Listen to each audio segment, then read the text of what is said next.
Very good afternoon and Salam Malaysia Madani, Mr. MC, our distinguished panelists and guests and ladies and gentlemen. Welcome to the Smart Cities Forum on Sustainable Cities, and so in line with the Asia Smart City Summit 2023 with the theme of Smart City, Charting Asia's Sustainable Future, and we also have the Smart Nation Expo. And we have here today with diverse and distinguished panel representing different sectors from local government to telecommunication and AI analytics sector. So our goal over the next 88 minutes is to explore how technology and innovation can pave the way for more sustainable, intelligent, efficient, conducive urban environment to be enjoyed at the end by the city dwellers. So in the face of rapid urbanization, currently the urbanization rate is around 77.8%, and environmental challenges, including climate change, climate criticals. So the concept of smart city has gained prominence. So cities have no choice to leverage, utilize the technology to enhance the quality of life for their citizens while minimizing or conserving the city development quality and environment. So in the perspective of Malaysia government, in terms of the policy direction, in particular via KPKT, Ministry of Local Government Development. So we have put the smart city as a national agenda. It is underlined in 12 Malaysia plan led by KPKT, and we have put this is one main agenda under the Ministry of Local Government Development. And in 2019, KPKT has developed Smart City Framework for Malaysia with focus on 7 components from smart government, economy, living, environment, people, mobility, and digital infrastructure. And we also take initiative anticipation approach to localize smart city planning. We have prepared 5 blueprints for 5 states: Selangor, Penang, Johor, Federal Territories. And also we are in the working for preparing the action plan for cities area. And our target to develop at least 60 PBTs to prepare the Smart City Action Plan. Okay, so we also have identical adopt to the global Smart City standard that have 80 indicators, and we add with national index on Smart City indicators. Now Malaysia lead the world, not only 80 indicators but plus 5. So the total is now 85 indicators for smart city to be referred by the local authority. And we also have set in the context of Malaysia the maturity journey from the level 1. We try to solve for the specific problem. Level 2 to improve the outcome of the city development. Level 3 to improve service delivery. Level 4 to promote the ultimate goal to achieve on sustainable development. And we will start with early adopter smart city, go to developing smart city, visionary smart city, therefore. And starting this year, we will start to rate the performance of smart city achievement for our cities. We have 155 cities, and start with the early adopter. So we will now in the process to evaluate the assessment of the results. And one of the important things when we plan the show, KPKT conduct, exercise the journey of smart city program in agenda because of Malaysia. I think the most critical success factor or key enabler or key driver to the success of smart cities to achieve the objective that we address is for me is the collaboration and partnership. That's why in the context of development of smart city, we have put the ecosystem. It's a role of federal government, there is a role by the state authority, there is a role by the private sectors, and also rule by academia and also public society. So we have, in the context of I personally have explained this in ASEAN Summit last month. And last week or so, we have opportunity to promote the agenda of Malaysia Smart City in Korea, and also has invited by the President of Azerbaijan last year October to present about the comprehensive approach of smart city in context of Malaysia. So for today, this afternoon, we are very fortunate to have we have 5 panelists. Mr. Muhammad Sabri from Musabri, Ben Shahrul, Head of Smart City Section, Putrajaya Corporation, and Bapak Ali Rustam, Executive Director, Association of the Indonesian Municipalities. Okay. Third one, Ms. Sazurawati Abdul Karim, Executive Vice President TM1, and the former Mr. Kugan, okay, from as a Chief Innovation Officer, Sakon DG Berhad, and also Dr. Stone Kanga, Chief Innovation Officer of Indonesia. Okay, now without further ado, let's dive into our discussion. I will begin by asking each of our panelists to briefly introduce yourself and organization, and also highlight your contribution or your organization contribution in terms of the agenda or the architecture of the landscape of smart city problem in your organization. So after that, I will give you 2 rounds of the questions. Start with the 4 minutes, first 4 minutes for the background. So now we start with my neighbor, not only here, but also the neighbor in our housing scheme, Mr. Musabri from Putrajaya Corporation. You have 4 minutes to give your background. Thank you. Please. Okay, thank you, Dr. Elias. Hi everyone. So my name is Musabri. Basically, I'm the head of Smart City Section in Putrajaya Corporation or Pembadanan Putrajaya. Basically, we are Putrajaya Pembadanan is the local authority of Putrajaya under the departments of federal territories, the Prime Minister departments. So basically, we are among the pioneers of the cities in Malaysia that actually invested into smart city programs. Basically, since our city is more than 25 years old, so for the past decades, actually, we found that we do need to have a new methods of managing the city in much more better way. So back in 2017, our city has come up with a long-term action plan. We call it Putrajaya Smart City Blueprint, which the time given to us is 2018 until 2035.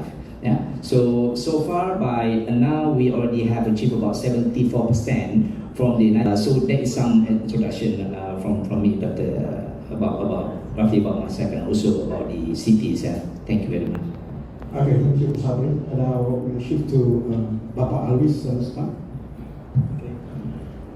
Thank you, the great moderator, and ladies and gentlemen. If you don't mind, I can use the slide for introduction for 5 minutes. I will use this 5 minutes introduction. First of all, I cannot generalize or simplify that like our speaker before that's added code that can give some of data from Malaysia. Also, I cannot use like specific introduction for what we done, like a speaker from Moscow, because it's really, next slide please, that's about 98 of cities in Indonesia. So we have in our association, all of them, 98 cities, and also equal with that, that we call kabupaten regencies, that 416 kabupaten or regencies. This equal bupati and wali kota or mayors there. and also 34 governor. Next, this is not about, this is actually about 98 cities, not about particular cities. And 94 from our member is provincial capitals. So if mentioned by moderator before, Malaysia has 5 states, as you said before, regions, and also some of national platform for national. Here, I only can talk about the cities that's part of our members. So next slide, please. We have a journey. This is a marathon, more than 2 decades, I think. 1 decade. So 10 years ago, some of mayors that elected in decentralized era in Indonesia, they some of provider or corporate partners come to the mayors and introduce some of innovation by the smart city approaches. But the problem sometimes not easy, because in Indonesia we have several challenges. If you see in the long journey, until now there is so many innovations, but our challenge in this last 5 years, how to institutionalize, as Malaysian do it for the standardized with the ICO of international standard and also national standard, then regulated and regulatory policies there, and budgeted and so on. So the next one is, this is for introduction. The fact is, actually we have diversity in 98 from western to eastern, small, medium, big and metropolitan cities. So we have to focus on all of them, not only the biggest one. So this is the big challenge, and the gaps, not only about the fiscal capacity, not population, not only about the sources, etc., and also disaster hazard, for example, so many challenges there.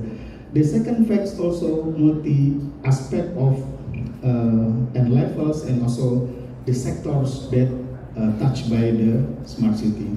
So in our association, we work with the champions and experts.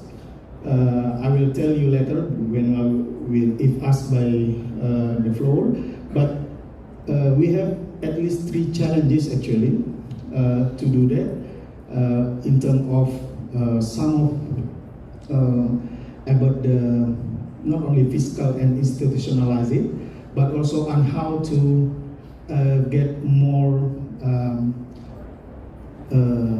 what they call them, sustainable approaches, not based on period of mayor, governmental period, for example, that based on decentralized, is because also like last year, next year, we will have like election for all of cities in the same time. So this is good opportunity to go with the national regulation. And the next one, this is the challenge on how to standardize that. The last one could be the last before. This is the standard is the same, I think, with the pillars: smart city, smart government, smart economic, smart mobility, etc. With the indicator and standard. But the last one, what we done is asked by the moderator. Next one. This one, we now in Bali, in Jimbaran, we have a strong partnership with the corporate partners and also some of stakeholders and key actors.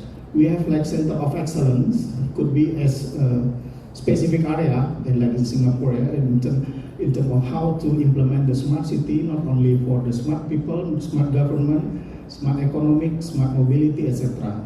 Because in Indonesian cities, the big challenge is how to connect to the neighborhood of regencies and neighboring town, as well as how to give, for example, in day, this could be in Jakarta, for example, is 10 million population, but maybe twice, and at night 10 maybe or 11.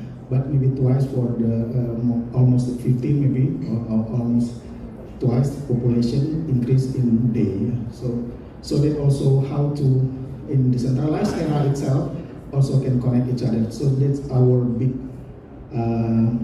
rules on how to harmonize the centralized and decentralized government autonomy. That's all. Okay, thank you. Now we move to Puan Sazarawati. Please. Hello. Yeah. Salam sejahtera and a very good afternoon. I'm Shazurawati Abdul Karim. You can call me Shaz. So I run an organization called TM1. So I think many of you around the room perhaps have heard of TM, but not quite TM1. So when you talk about TM, you know about Unify. Hopefully you are all a subscriber to Unify broadband at home. But TM1, we are one third of TM group. While Unify serves the consumer broadband, the Unify 5G mobile broadband for the SME customers, TM1, we serve over 8,000 large enterprise and the government sector, including the state government as well. And we serve all industry vertical from banking to defense, healthcare, education, retail, transportation, really. And what we serve for them really is about, we provide managed end-to-end solution for them. We provide managed network service connectivity for them. We provide data center and cloud services for this organization. We provide cybersecurity and smart services as well as business services. So we do pride ourselves to become the digital enabler for many of the large organizations. We provide IT service outsourcing for them as well. In fact, Bapak, we do have a presence in Indonesia. So I do have an operation called PTVETS Indonesia. I'm the President Commissioner for PTVETS, so I do go to Jakarta every now and then, Bapak. So when it comes to smart services, we do have various offerings that we have delivered and deployed with a couple of local councils around the country. Some of our solutions, we are happy to share that has been recognized by United Nations as part of the Green Smart Cities ASEAN program. So we have proven when it comes to smart city solution, it's important for us to be aligned on the purpose for us to deliver this. And the purpose includes things like sustainability. Sustainability, we talk about how can we reduce carbon emission, how can we help to decarbonize Malaysia as we go to net zero carbon target. We talk about how could we save energy. We also talk about digital society, how can we reduce crime rate in the country as well. So these are some of the focus areas that we've been doing, but there are many others too. Because smart city, like what Bapak said, covers a lot of things. In a city, there are communities, there are citizens. So we talk about as well smart city tech for education, smart city tech for healthcare. Because in the end, this is what makes community and what makes a city a good place to live, a good place to work, and a good place to visit as well. So we do have our booth here, TM1 upstairs. So I do welcome all of you to come by our booth because what we display is a smart city solution. When we want to do smart city, there are a few key components that we want to think about, right? So the first component, of course, is the digital, fiber connectivity and 5G, availability of infrastructure, which we provide. The second one is about availability and accessibility to the latest technology and solution, which we could provide as well. And the third one being affordability of the solution to be deployed, which we provide as well when it comes to subscription-based model, so that it's easy for anybody to adopt the latest technology, to run it quickly and see the result. And the last one, when we do this, you want to make sure that we can monitor the success. So having an integrated dashboard with integrated operating center is also important. All of this is to be run over the cloud on a platform-based basis so that we could analyze the data, we could predict things better, we could also do better town planning, better city planning as we move forward to a technologically advanced country by 2030. Maybe I'll stop there first. Thank you, Saza. Now shift to Kuala, friends of TM1. Yeah, of course, very close friends. Hi, good afternoon, everyone. Kugan, Chief Innovation Officer, Satop DG. Now, if you talk about smart city, I've seen lots of definitions out there, and internally within Satop DG, there are three key pillars or principles we follow by. Firstly is to enhance the quality of life for our consumers, customers. Second is reduction of waste management. And third is fostering innovation. Now, most of you are aware that clearly my counterpart here has spoken about TM1, Telecom Malaysia, Unify, and so on. We are the largest mobile operator in the country. Over 20 million subscribers. The recently merged entity between Celcom and DG. Now we are known as Celcom DG. So we're going through a phase now that obviously lots of focus on integrating both the companies, systems, processes, and so on. But at the same time, we are building and focusing on the future. And as I mentioned earlier, we have one of the key pillars is on quality of life and how do you really foster innovation for smart city. Now, if you go out there, we have two booths for Celcom DG. One is promoting, very focused on e-mobility services, looking at electric vehicles, bikes, and so on. And the second one is to look at the future of enterprise and how digitalization will improve businesses. I think when you talk about smart city, and I want to quote one key example for you all, right? This was just announced yesterday between Celcom DG and a major energy provider in the country. So this goes to show that one of the key infrastructure which is needed when you talk about smart city is the fundamentals of connectivity.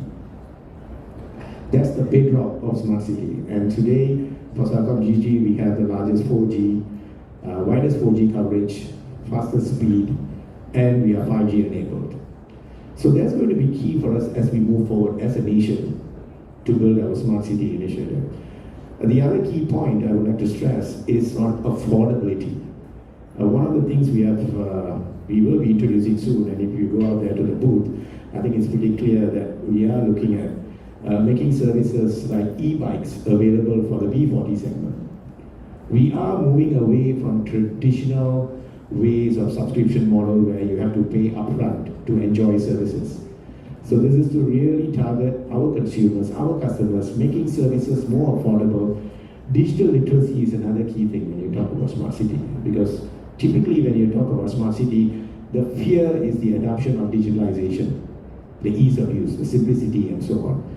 So this is another area which is a very, very fundamental focus for Celcom DG internally as an organization. We pride ourselves at making it very, very easy for our customers. Very soon, obviously, this will support our sustainability agenda as an organization, and we do see that as a big, big focus. Our focus is within Malaysia. Celcom DG is a local company focused primarily within Malaysia, and we have our parent companies, both Axiata and Telenor. Obviously, a lots of development which is happening within the Axiata group in multiple countries, and Telenor will be brought into the country to really accelerate the adoption of smart city for Malaysia. Okay, thank you. Chiku, before I have to, before it's two full, so one Celcom, one DG. And now when you merge, the customer what we have to choose supposed to do? Also merge the number or what? Or merge them, put to in one full or what? You still maintain your Celcom and DG subscriptions. We don't want you to lose any of the subscriptions. Okay, then goes on. Please. Thank you. I'm going to show you a few slides. Okay, please.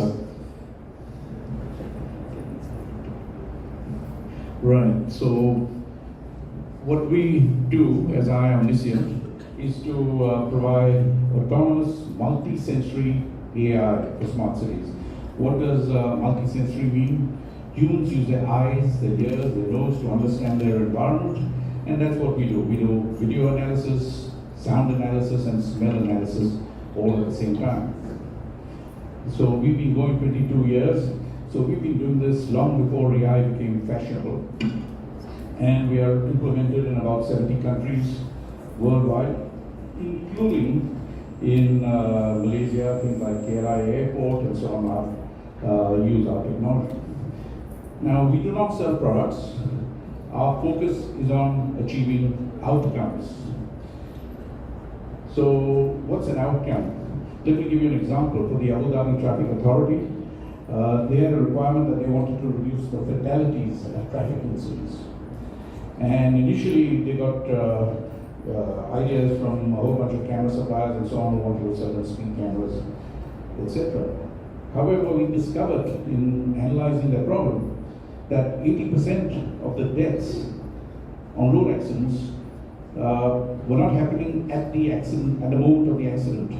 80% of the people were still alive, but they died before they got to the hospital. So then we implemented a system for them that reduced the response time for emergency vehicles to get to the accident faster, and then to get the ambulance from the accident site to the hospital faster by creating green waves on their traffic lights and so on. So ultimately, you've got to understand what problem you're trying to solve before you actually solve it. So we've done this in about 75 cities around the world, including Singapore, Bangkok, Dubai, Bahrain, about 10 in the US, another 10 in India, and so on. Oops, something happened. So what we have is something like 300 plus ready-to-use AI use cases, which operate across 30 different industries. And one of the unique things we do is we do the analytics on the move. Traditional analytics all have to be done on fixed cameras. You have to put cameras on poles and so on, because that's how analytics works. We've developed the analytics that work on drones, on body-worn cameras and so on. So in fact, there are lots of areas where they don't have cameras, and they still want to see the congestion on the road and so on, so we can use other technologies like drones. Now I'm going to tell you a very short story which will help you understand what autonomous means. You'll remember this picture from Brussels Airport. The person on the right, he left a bag. Thank you. That improves it. So the person on the right left a bag, it blew up, 30 people died, and they caught him after 3 days. The question is, why did it take them 3 days? They had very good technology, they had a good VMS system, good cameras and all that. Why did it take them 3 days? And the reason is that they put in these lovely video walls, and they expect that poor guy sitting over there to actually see something. And the studies have shown that if you're watching these two monitors, after 10 minutes you start the action, after 20 minutes you see nothing. So there's no point having these lovely control rooms and so on. It's good for the minister to come and cut the ribbon and so on, but it's not good for in practice. So what is the alternative? Let me tell you what happened in Singapore. If you remember, they had a riot in a place called Little India where a bus ran over a laborer, it killed him, his friends got upset, it became a riot. See the timing over there. 9:23, the accident happens. 9:25, 2 minutes, the police are there. 8 minutes, the ambulance is there, then the fire brigade. In 1 hour, they've gone home. Next day, 24 people are charged. How can Singapore react in 2 minutes, and Brussels, it takes them 3 days? And the reason is that in Singapore, they had implemented our autonomous response system, and the way that works is the camera itself understands what's happening, finds the nearest police car, finds the nearest ambulance, and tells it where to go and what to do.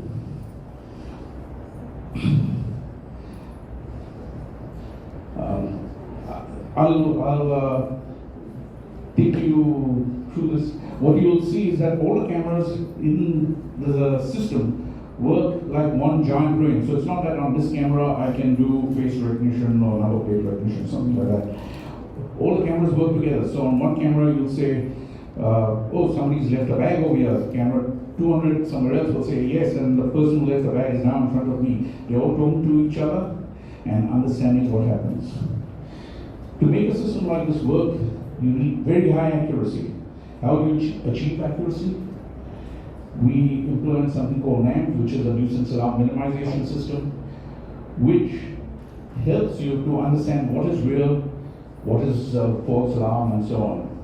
And implementing these systems allows us to reduce the manpower in the control room because these systems are autonomous. In Sydney, they have two train systems, Sydney Trains and Sydney Metro. Sydney Metro is a driverless system. Sydney Trains has a control room with 1,500 staff. Sydney Metro, which is what we support, has only 9 staff. That's where the cost of the system is. It's not, oh, your software is 20% more or something like that. The cost is in the operation of the system. So we've designed the system to save on infrastructure costs. You need 90% less storage, less bandwidth. We don't require any GPUs for our AI. And overall, the system is designed to be less expensive than a recording system. And it's sustainable. I said we don't use GPUs, so the carbon footprint is reduced by about 16 times. That's how you make the system sustainable. So the system will run wherever there's a computer, edge, data center, cloud, etc. And we help the customers make it happen. We help with the process re-engineering, the design, the implementation, and the support. So as a company, we have something like 70 patents. I think we've been going a long time. So a lot of companies, if you buy a system from Lenovo or from Cisco or Microsoft and so on, you'll be getting our system. In fact, if you talk about, say, Intel, we are Intel's Alliance Partner of the Year last year. And even the Chinese, everyone says the Chinese have fantastic technology, yes, but we are Huawei's best alliance partner for AI.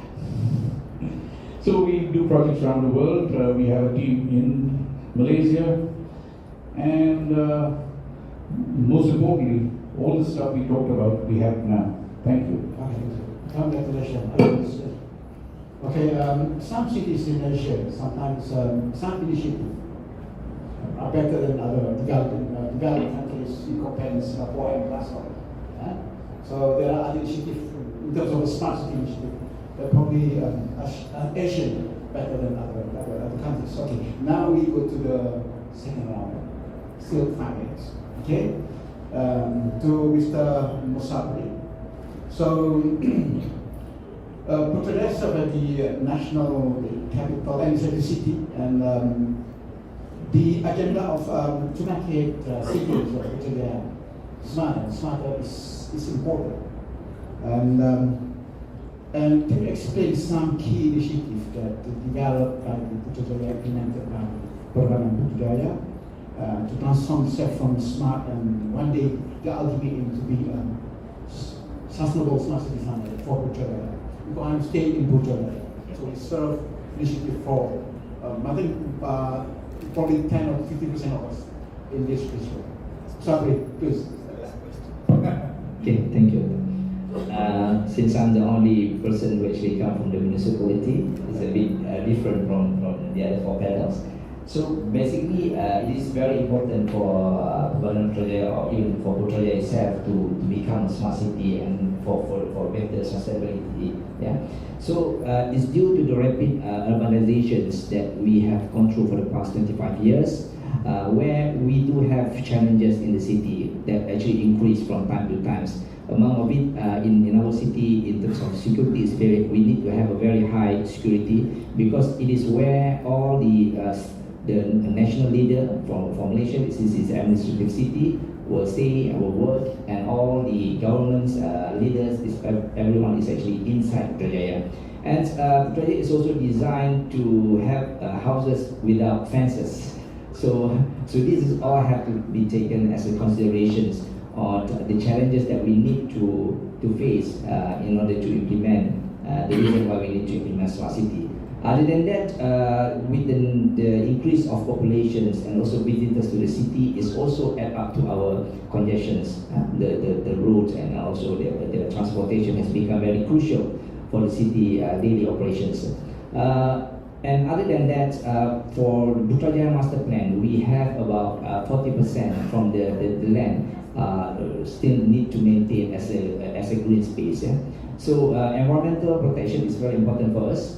We also have a huge lake in Putrajaya. So when there is a rapid development all around the city, all these things can become polluted if, let's say, we didn't do anything to control the situations. Yeah? So what we did is actually for smart city we implement IoT, Internet of Things, to make sure that we can monitor everything remotely, means from our city command center, as what mentioned just now. We have tried to do as much as possible to use artificial intelligence in our CCTV to look at the security of the city, where it helps us to automatically detect incidents. And also recently we have developed an initiative, we call it Integrated Operation Center, IOC, which is an integrated platform, because previously we have so many dashboards in the city. When it comes to environment, there's one dashboard. When it comes to security, there's another dashboard. When it comes to sensors, another dashboard. So that's why we come with this IOC, where it integrates all our city sensors, all our CCTVs, all our panic buttons, and other facility management. Yeah? So the other challenges that why we need to invest into smart city is now most of the buildings, most of the infrastructure in the city is already past 20 years, 25 years. So it's become aging. Yeah? The street lightings, the other facilities like the public toilet, everything, they need to be well maintained. So in order for us to do this, we do need data. So we have to install sensors, we have to install things like that we can monitor the operational of our city facilities like street lights, like toilets, like our feeder pillars, and some other things in the city. So this, the strategy that we use actually, we make the data available in our city command center, where we can monitor it in real times. So if there's any problem with, for example, our traffic light, then we know there's some problem with the traffic light. Yeah. So other than that, actually we have increased our digital infrastructure capacity and also capability. One of it is actually related to our own city networks. So in order to implement smart city, to make it faster for us, actually we have actually developed our own, what we call it, Putra-nets. We connect all the city equipment like traffic lights, CCTV via one single network, in terms of security, in terms of data, everything. Yeah. So we have, for the past 5 years, we have increased our fiber connectivity up to almost 300 kilometers throughout the cities. And we also have engaged with the telecommunications partners, together with MCMC, the Multimedia Communication and Corridor, the MCMC, together with all the 5 telco like Celcom, DG, Maxis, and the others. Yeah? So we have established a committee where we can work together on how to increase the capacity of the digital infrastructure. This is very important. This is because in Putrajaya, all the ministry is there. So everyone want to give service to the public. So we have to make sure the internet connectivity, the speeds, whether it's wireless or whether it's wired, it has to be properly, means that it has to be fast. So with that committee, we have completed the 5G implementation in Putrajaya. Until now, we already have 98.7% of 5G coverage in Putrajaya with that committee itself. Yeah. So we have managed to actually come up with policies like there is no more microwave in the city. Everyone has to use fiber, including the telcos. At first, of course, we do have challenges. Even some of the telcos also try to avoid that because it's a cost to them. So, but when we tell them that suddenly 5G came in, it's easier for us to implement 5G compared to other cities because of the digital infrastructure. It's already built to get planned earlier. So basically, that are the things that we highlight, that why we, as a Putrajaya, we need to champion the smart city, and the same strategy I think can be replicated to other cities as well. Thank you. Okay, thank you, Mr. Sabri. So Putrajaya was right because there are 25 ministers and 25 deputy ministers. So oversee the performance of Putrajaya. So, but good job by Putrajaya in not to to praise, because on never. That's the reality of Putrajaya. You are welcome to Putrajaya for foreigners. And I shift to the Bapak Alwis. Bapak boleh nyanyi Bapak? Boleh ya. Kalau lagu yang dinyanyikan oleh Bapak Jokowi di saat kau harus memilih boleh. Lagunya walau talking about smart city kan. Malam ini coba kau renungkan. Tak boleh ya. Okay. Now we go to the question. So in Indonesia you have more than 15,000 of finance. And about say that 98 PBTs about this and 416 of Kabupaten, including Kabupaten Banyuwangi, one of example of development smart city in Indonesia, and I had the opportunity to go to visit Jembara last July. And how does the Bapak representing the Association of Municipalities to promote the diverse different scale of local authority from big scale to medium scale and small scale on the agenda of smart city in Indonesia. Okay, thanks. Before it, Mr. Alias, my President Jokowi never sound like song like that. But it's okay. To answer the question, 5 minutes, right? Yeah. Could you share about fifth slide? So, as I totally agree with Mr. Rasman that sometimes people or government focus on the common center and etc. I think this is not about technology of city, but how to. The keyword is I think that ecosystem. I think so. In the fact,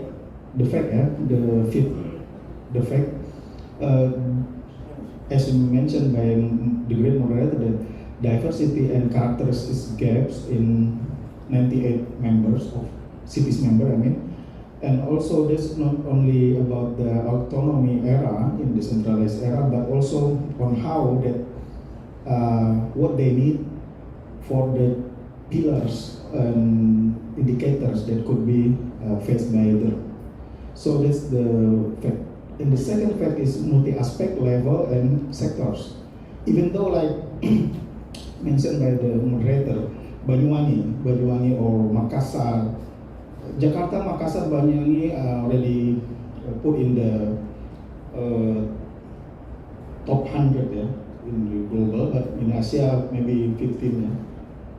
Maybe it will be argued by Pak Renan from Malaysia or by Pak Alias, maybe not agree with that because Malaysia is the tiger of Asia, right? But at least in mobility, smart mobility, for example, smart economic, for example, unemployment is still big in the Makassar, for example. Also Medan, for example, also smart mobility is still a problem there. So again, depends on so many, as I mentioned before, 10 years ago, so many initiatives, so many innovation come from our corporate partners, experts, universities, even providers come to the leaders and then adopted, but in fact not solve the priority program of to become a smart people, smart city, smart government, etc., etc. So the challenge, at least 3, I think. Next slide, please. The challenge one is the main goal is about the quality of life. I think human development priorities is the key. This is not just city of technology, but city of love, life, dignity, and equality, I think.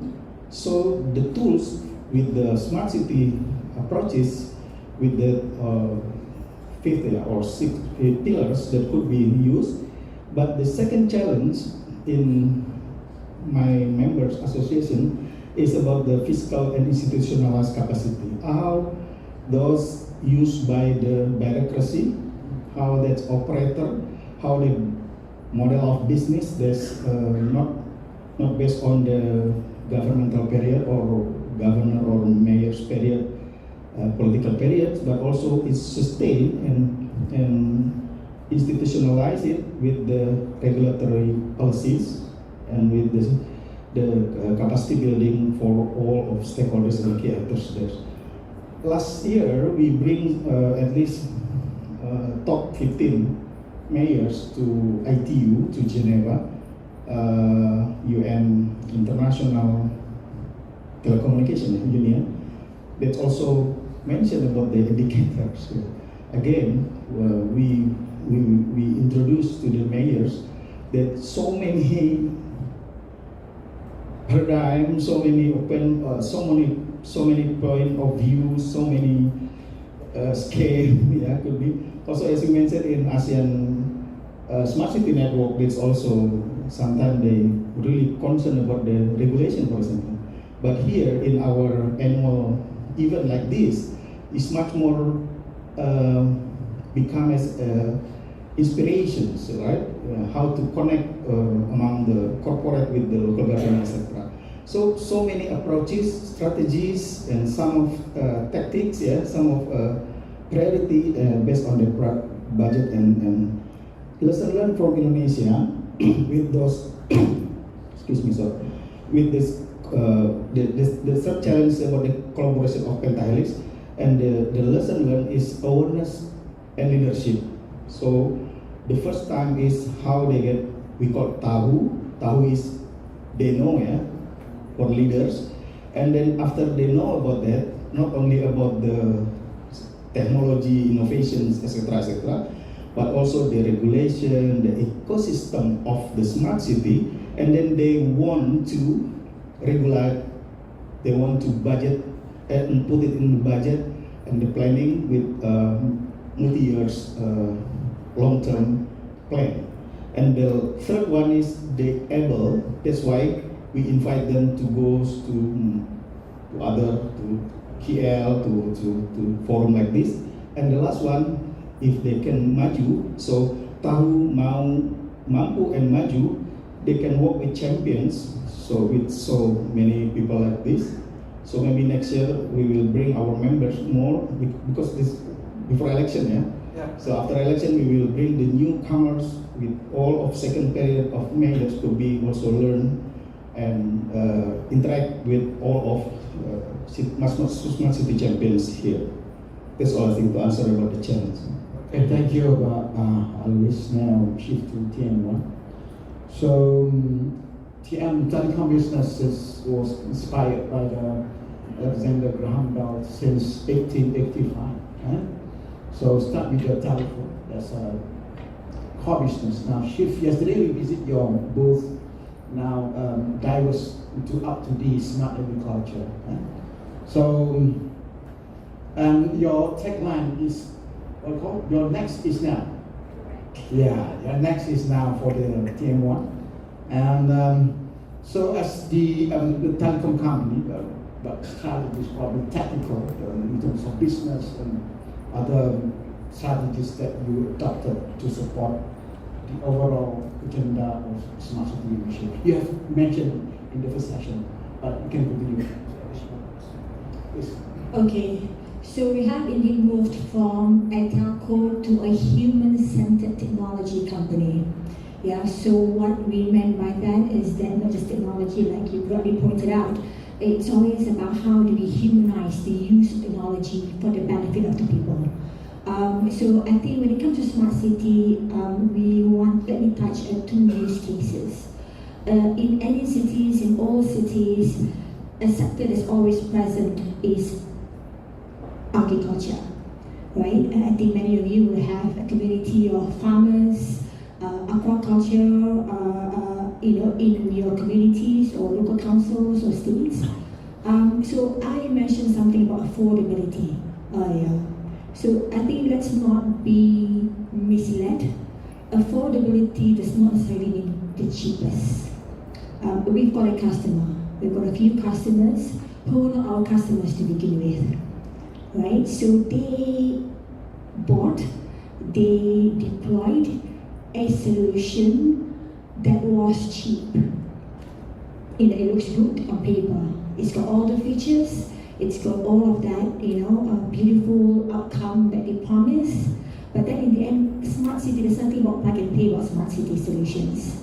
You want a partner who will be there with you to design the solution, to fine-tune, deliver the solution, because every organization, even the farmers have different kind of landscape and objectives to achieve. So you have to do fine-tuning so when you deliver that. And you want the support afterwards. Again, because you're the farmers in this case, for example, in my first year, my objective is to produce these kind of crops. Hence, the system configuration, for example, for the smart fertigation, for the smart irrigation, the components, the mixture of the chemicals will be different for different crops and will need to be fine-tuned when you deploy straight up for other kind of farming produce. So they discuss of ours, so many problems, call the partner, okay, help me do this. First call, answer. Second call, wait until 5 rings, then answer. Third call, no answer. Right? So I think we need to be cautious when you choose your smart city partners.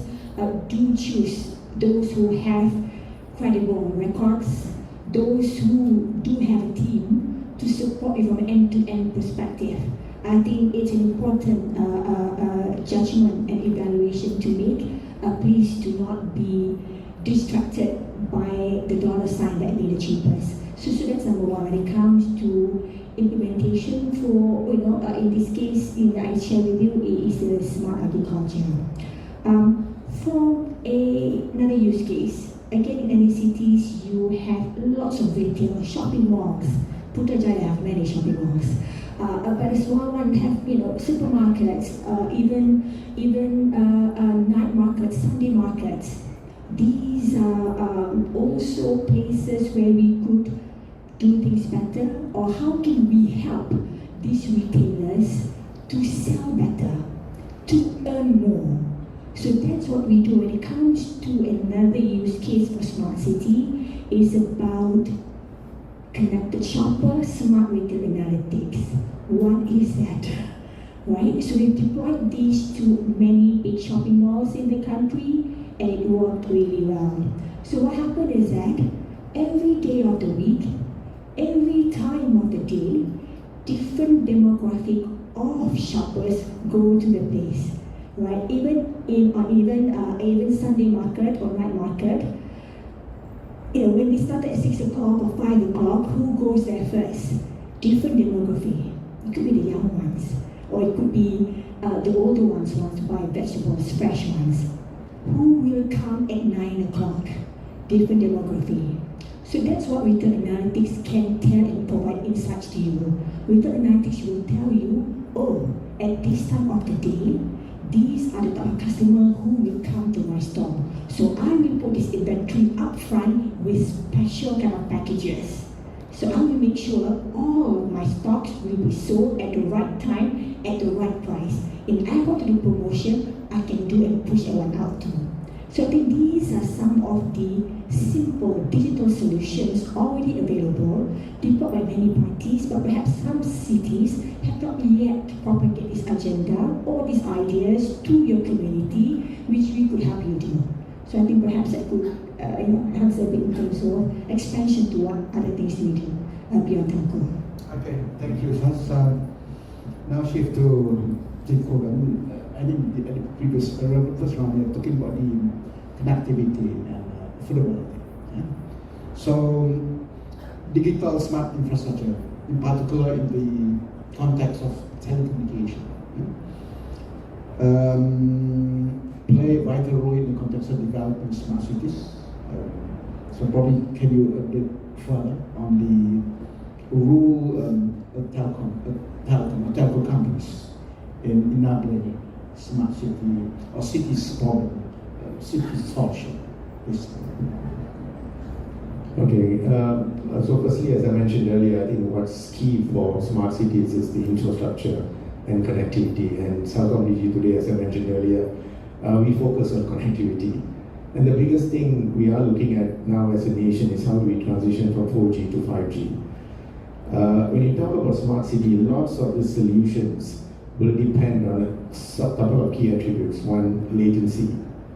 You want businesses to be responded as the fastest time possible. So latency is quite key for us. The second is obviously with all the sensors being deployed to collect the information to make more informed decision for the city, you need technology which can connect multiple sensors and devices within a small square meter radius. So compared to 4G tech and 5G, it is clearly stated that the 5G network provides 100 times more capability in terms of connecting devices. So that's the other key point which we are looking at as a company. And the third one is power consumption. Of course, transitioning from 4G to 5G reduces the power consumption of smart devices by up to 90%. So all this addresses key fundamental approaches when you move towards smart cities. So now let me give you some examples. I think my counterpart here spoke about agri. That's a big industry for the Malaysian market. We are looking at smart agriculture. You know, how do we really transition that as a business? Typically using drones, artificial intelligence, and so on, and making more informed decisions for farmers. The key model here is how do you grow the yield per hectare for the farming industry. So there's one big industry. By 2027, we are going to reduce our dependency on foreign labor. So it's very important for us to embrace this and to move towards smart agri and so on.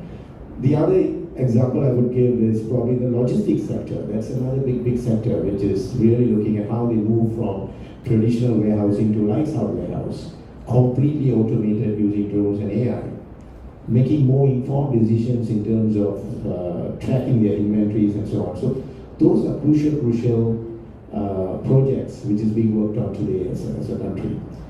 Now, in all these initiatives, there are always common fundamental factors which is used by most of these industries, which is sensors, and how do you gather this information to make more informed decisions? Informed decisions about traffic patterns, informed decisions about energy consumption, informed decisions about travel and so on. The telecommunication infrastructure is really designed to do that. We have a centralized analytical platform which collects all this information and segments that and utilizes that in a more effective way to do effective smart city planning. Now those are some of the examples we are speaking about, and I think for us I would like to stress again as a nation, really ready to move towards embracing technology, moving towards 5G to enable all these services, because today if you look at Malaysia in the landscape, I think some of our competitors or some of our competing nations are moving at an extremely fast pace in this area. And I think we as an industry have to come together and really move and claim that position that YB Fahmi keeps mentioning it, right? How does Malaysia really embrace and become the next digital Asian tiger in the nation, in Southeast Asia? And I think we should really help to accelerate that ambition. Thank you. Okay, thank you, Kugan. Now shift to Dr. Ustam on additional point probably on AI. Yesterday I studied about the Web 4.0. I'm not come from the people who are expert in this line, but still in charge on the overall urban planning for the cities. And AI analytics are critical components must be. You agree with this? Sure. Yes. Yes. So can you share some further example from it of how AI, other than Kugan say that video analytics are being used to enhance the security, probably the safety, efficiency, security and efficiency. Well, there are many uses for AI, first of all, in smart cities. What is a smart city? A city consists of many different things. It's not just the roads and the buildings. It's also the hospitals, it's the schools, it's the retail environments, it's government buildings and so on. So it's all these different environments that need to become smarter. And in all of them, you have different types of problems. For instance, in hospitals, you have issues like old people may fall down in the bathroom, and they might be down for 8 hours till somebody comes with a dinner and discovers that they are down. So what can you do about them? You can't put cameras in the bathroom because of privacy issues and so on. So we have other types of radar type sensors, which will first of all detect if a person has fallen down, and next it'll find the nearest nursing staff and tell them immediately on their phone that somebody's down in room 220, so that they can go and support them and help them immediately. That's just an example in a hospital environment. Equally, a different example in a hospital environment is in the emergency department. Normally, there are lots of crowds of people over there, and the nurses in their triaging, they tend to focus on the people who are bleeding heavily and look hurt. At the same time, you might have someone else there who's just sitting in the chair because he's had a heart attack and he's not looked after. So the system will say, hey, that person has been there for 10 minutes, please go and check him out. Right? So you can have, there are a number of different examples just in the hospital environment. Similarly, in the retail environment, I think you talked about what you can do in retail in terms of demographics and understanding what the queue lengths are and who the key customers are and so on. Of course, in retail, that's the front end. You also have the back end. You have the logistics section. And we put in systems for managing that back end. Trucks come in and they might put a whole pallet full of ice cream on the floor over there, and it'll melt. So the system will tell them, hey, there's ice cream on the floor, put it in the refrigerator. Right? So there are applications that people require which will improve their productivity, increase efficiency, and so on. And of course, there are examples on roads and traffic management and so on that we've already talked about. Okay, thank you. Second round for my neighbor, Sabri. So the role of civil society, the citizens, is important. So Putrajaya, I think now the population around 120,000. So how the role of the Baran Putrajaya to encourage participation by the public. Some stay in Putrajaya, some stay in KL and other areas. So how you exercise the engagement with them to reach a certain project that really to make it more efficient in the context of smart city. Okay. Right. So it is very important that when we first start with smart city, we have to get involved all the stakeholders. So among these stakeholders, of course, the communities itself. So even when we first developed the smart city blueprint back in 2017, we have, I think, about 4 or 5 rounds of focus group discussion to identify what are the things that really people need in the cities. Yeah. So what are the pain points? What are the issues? So from there, we have to identify what are the solutions that we can find in order to tackle certain pain point or issues. Yeah? So that is during the early stage. But when we start do the developments of smart cities, whenever we do project, we also have to identify who are the stakeholders that actually should get involved in that development, because we need to make sure that the requirements, the user requirements, what are the expectations, the outcome that we think that the project actually can lead to. So then after we start the projects, we do the projects are safely executed and completed. Then after a year, normally what we did as a municipals, we will do some outcome study. Yeah? So with this outcome study, basically we do it by a few methods. Among it is questionnaires. We interview the publics. We also get feedbacks from the agencies within Putrajaya, the 25 agencies. We also get feedbacks from the security agencies and some other, including the student itself and other people who actually come in, visitors, tourists, and so on. So with this questionnaire and also outcome study, we will get their feedbacks. We will see what are have we met our outcome or not. Yeah? So maybe I should share some of the outcome that we have recently made. Yeah? So one of it is related to the security, where actually from our result, more than 80% of our community and also visitors, they came into Putrajaya, actually they feel safe. They can even now, if you come to Putrajaya even at night, at 11 o'clock at night or 12 midnight, you can see people are still doing activities. People still cycling, still jogging, whether it's at the lakeside, whether it's at the boulevards. So this is because of now they can feel safe. They know that the things has been monitored and there's a panic buttons and they can get help behind things and even the traffic itself. We also do some indicators, things like happiness index, the sustainability index from Plan Malaysia. So we can see that the increase of all these indicators after we implement at least 50% from the smart city project in our cities. Yeah? So this is actually show that smart city really give a good impact, especially to the communities, to the visitors, then how they want to get services with us. As of now, Pembadanan Putrajaya government services, 90% of the services can be done via online. So we almost, I can say that less than 10 people come to our physical counter nowadays. So from there, basically, we can see those are the things that give the impact that you can easily see once you actually venture into smart cities.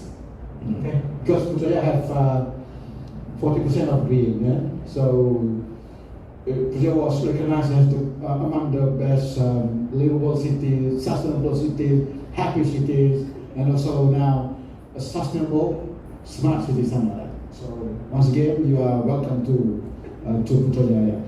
Okay, now to Bapak Alvis, yeah?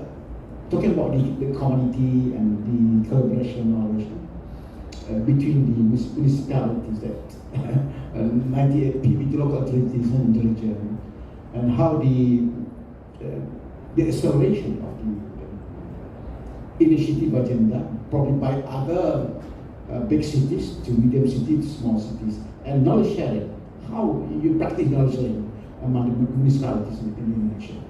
Thank you. We are really prioritized on the standard minimum of services, as mentioned by Mr. Rostam, that last week we have top 20 cities in Yogyakarta. We have introduced some of artificial intelligence for health, smart health. So we invite some of Surabaya. There are so many champions.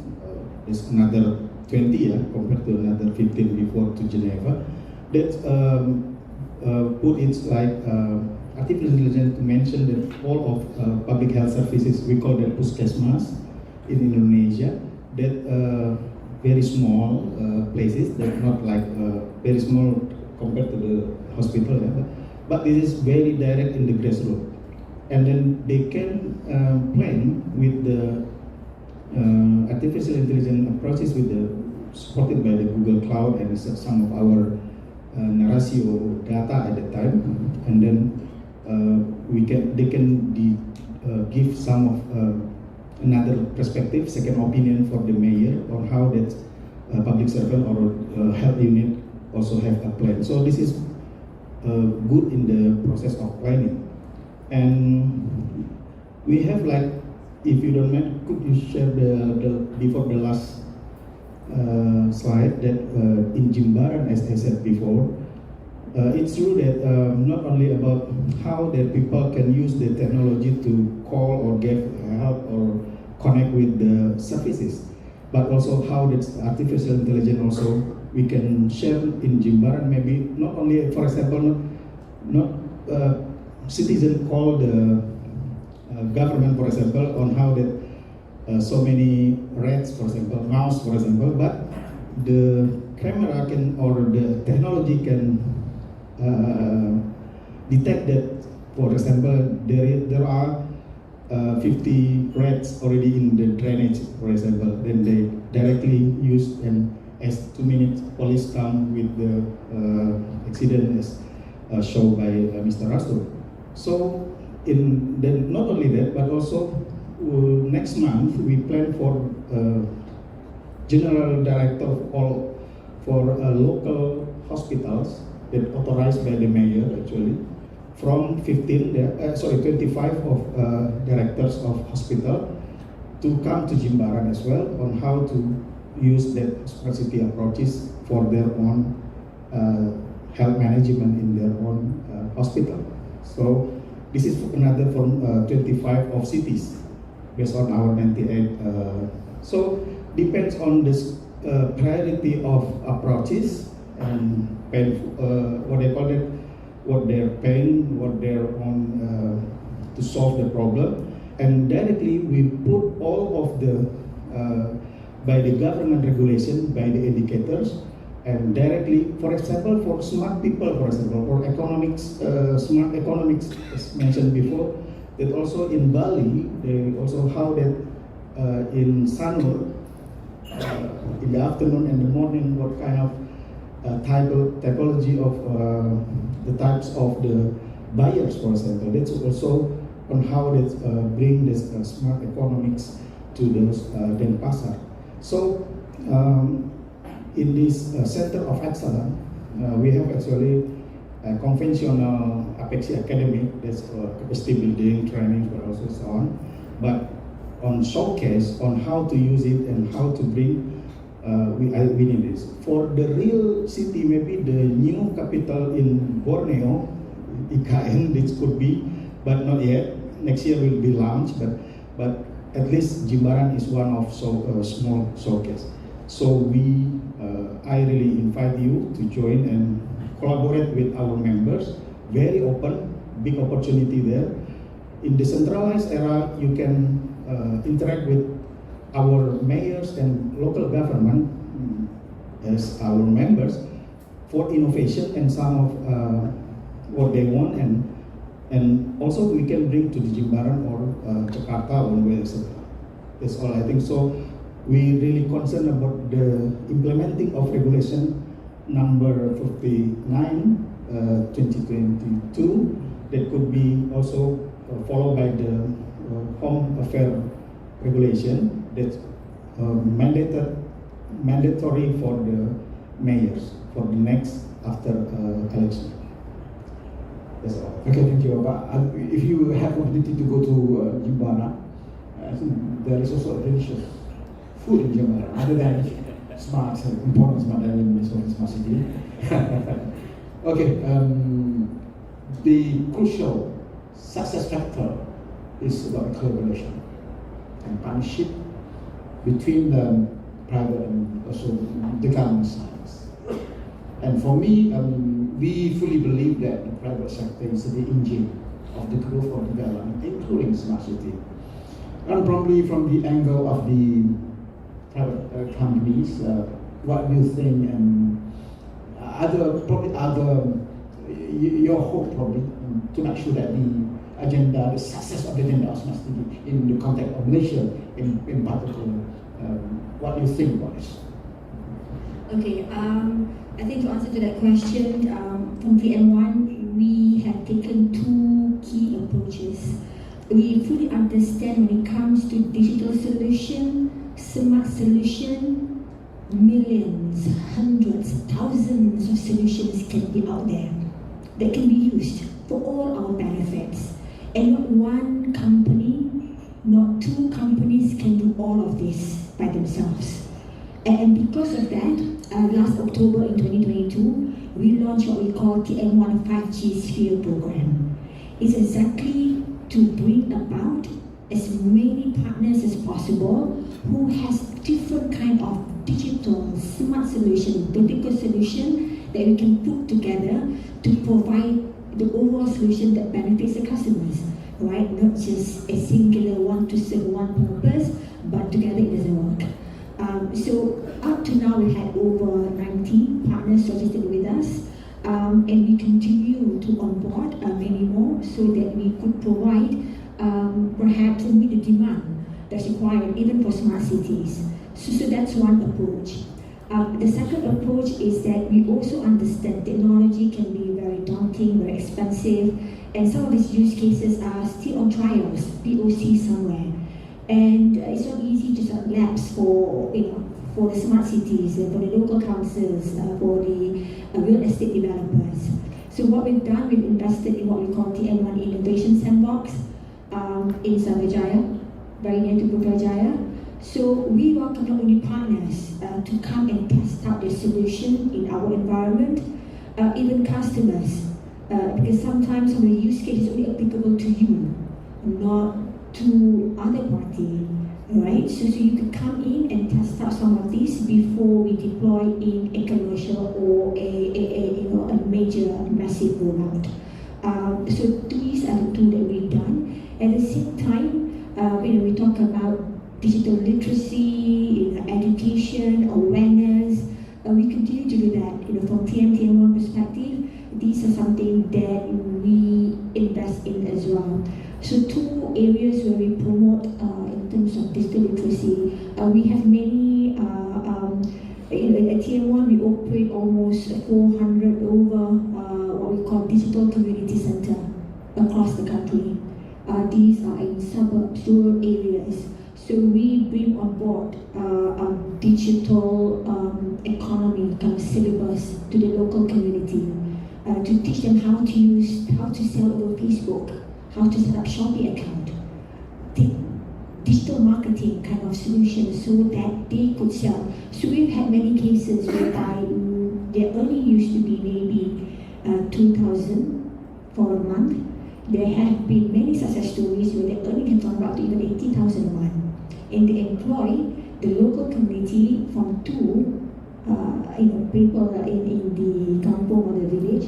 They've got 8 or 10 employees, so they're creating jobs out there, for this. So that's one area where we continue to promote in terms of digital literacy for them to come on board the K economy. And the second one is also association and learning institutions.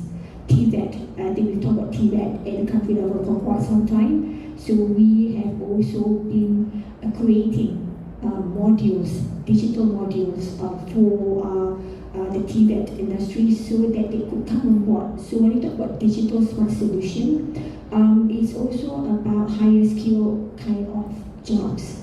They need to know about programming, about cybersecurity, about cloud. So these are what we have brought to the TVET as well, so that they could come and join the workforce quickly in this new area as we embark into the smart economy and digital economy. Okay, thank you, Shaz. 4 minutes for Kugans.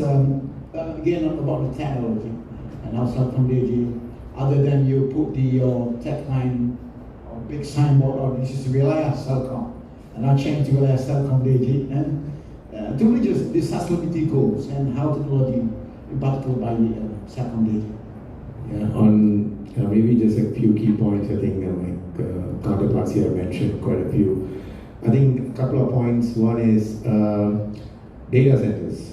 As we move and embrace more tech, especially when you move towards an organization or industry which embraces AI, the dependency on data centers and GPUs become extremely high. This is one thing which, at least within Celcom DG, we are looking at how do you really look at optimizing data center use of energy. And that's going to be very, very key for us. The other key point is waste management. How do you really look at devices, smartphones? Accelerating the penetration of smartphones is excellent, but how do you really use recycling to manage and make it more eco-friendly? Greenhouse emission, looking at how we can reduce the dependency on fossil fuel.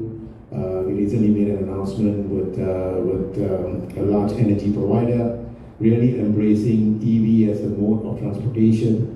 How do you accelerate the adoption within Malaysia? So these are just some examples of what we are doing internally within Celcom DG. I think the list goes on and on. I think some other internally within the organization, we do look at embracing a paperless organization, completely automating, embracing digitization. I think that's going to be so key for us in the future. How do more businesses, I think The challenge we have, especially within Malaysia, I think, is the adoption of SME towards digitalization. Big contribution of SME for the GDP, as part of the GDP for the country, almost half, almost 40 to 50% contributed by the SMEs. But the adoption towards digitalization is still very much at its infancy stage. So as organizations adopt, we need to educate and embrace tech for the SMEs as well. So digital literacy becomes so key for them, and to ensure that they adapt so that the sustainability agenda of the nation to move towards net zero emission by 2030 is realized. Yeah. Thank you. Thank you, Kurgan. 50% of you lays out the ideas is under the KPKT, under my department, is under my head. No worry. So we have settled last 2 days after meet with the Prime Minister's special meeting on EV. We can start now encourage the import of EV. Don't worry about it. So, okay, the last two, you have 2.5 minutes only. On the ethical consideration, privacy safeguard that should be in place when implementing AI. And I visited Russia, Moscow. They said, don't worry, your photo will be not go to Putin's office. Yes. Any technology can be used for good or for evil. Even a knife can be used to cut a birthday cake, it can be used to kill someone. And I think it's up to us as humans in society to decide how we want to use our technology, that the technology is available. This is true for nuclear technology, it's true for all sorts of technologies. And it's true for artificial intelligence. We have positioned ourselves as an ethical AI company. So, for instance, all our systems are privacy protected. They're privacy protected to the level required by the EU for their GDPR regulation, which is probably the strictest privacy regulations in the world today. It means everything is privacy protected, everything is redacted. No operator can actually see anything. But the system knows what's happening. And for instance, if there's a murder in the shopping mall, it'll raise an alarm, it'll find the nearest authorized responder, and an authorized person, like the police, will have a key to unredact that part of the video to see who was involved and so on. But for everybody else, it's privacy protected. And I think what we are doing is something that's unique for AI. I think you need to worry about these things for all new technologies. Thank you. Okay, thank you, Dr. Rustam. I think we have reached to the end of the session. I'll list out again the ideas from the panelists. I think the audience can put into your mind. But the last word from the myself, which have given mandate by the government, and also to lead the urban planning in Malaysia. So a very tough job for me to exercise the agenda and also the aspiration by the right that we try to utilize whatever initiative, agenda, equipments, technology of the smart city at the end to make sure that the well-being of the people, the prosperity of the nation is our main agenda. And technology is important, but to make sure that the talking about the smart cities for something in the future, the people also is crucial, important part. The final people parties that receive the effort, initiative, or ikhtiar by our parties. So thank you very much once again to our panelists, Musabri, Bapak Alvis, Sas, Kugan, and Dr. Rustam. And I hope you enjoy visiting Malaysia, and don't forget to go to Putrajaya if you have time. Okay, for the audience, thank you very much for your attention.